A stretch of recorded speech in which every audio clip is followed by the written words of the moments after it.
Sir, जिस तरह से एक हत्या का मामला यहाँ हुआ था और उसमें कुछ सपा नेताओं ने 2 लाख रुपए का सहायता राशि देने का काम किया है, इसको लेकर आप क्या कहेंगे? आज आप यहाँ दूसरे पक्ष से भी मिले हैं। समाजवादी पार्टी की ये फितरत है कि लगातार गुंडागर्दी को प्रश्रय देना। और हम सब जानते हैं समाजवादी पार्टी की सरकार हम लोग भूले नहीं हैं। क्या हाल था पश्चिमी उत्तर प्रदेश का। बहनें स्कूल जाती थी तो मना करती थी कि डर लगता है, किसी न किसी चौराहे पर कोई ना कोई गुंडा खड़ा होगा। पलायन होता था, व्यापारी अपने काम को छोड़ करके इसलिए भागता था कि गुंडे रंगदारी मांगते हैं। और समाजवादी पार्टी के नेता जिस तरह से संरक्षण करते थे वो किसी से छिपा हुआ नहीं है। और उनके डीएनए में ये है कि किस तरह से हम तुष्टीकरण कर सकते हैं, किस तरह से हर बात का एंगल, किस तरह से हम धार्मिक उन्माद फैला सकते हैं। मैं आया था जलालाबाद में, हमारे बहुत प्रतिष्ठित परिवार हैं, हमारे ओम प्रकाश जी हैं, हमारे धर्मपाल जी हैं।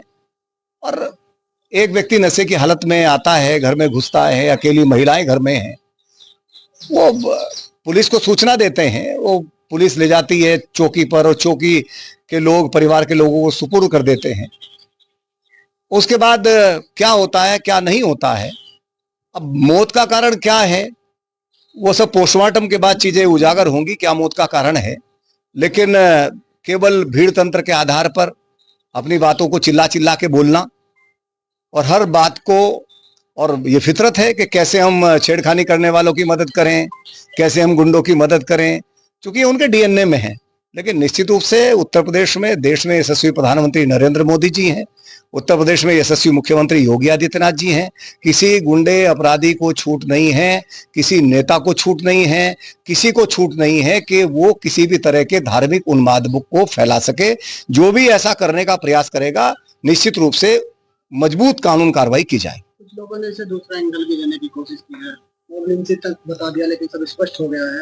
रिपोर्ट में एसपी साहब ने भी कहा। अब यदि आप जाओगे चौकी पर भीड़ करोगे और ऐसे लोगों के समर्थन में करोगे, उनका इतिहास तो जान लो, और जाकर के भीड़ करोगे और फिर ये भी नहीं पूछोगे कि आप कर क्या रहे हो, नशे की हालत में लोगों के घरों में घुस रहे हो।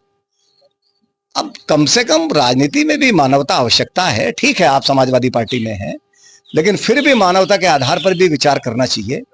वो मुझे नहीं लगता, उनसे उम्मीद नहीं करता कि मैं मानवता के आधार पर वो सोचेंगे, लेकिन कभी कभी मानवता के आधार पर सोचना चाहिए।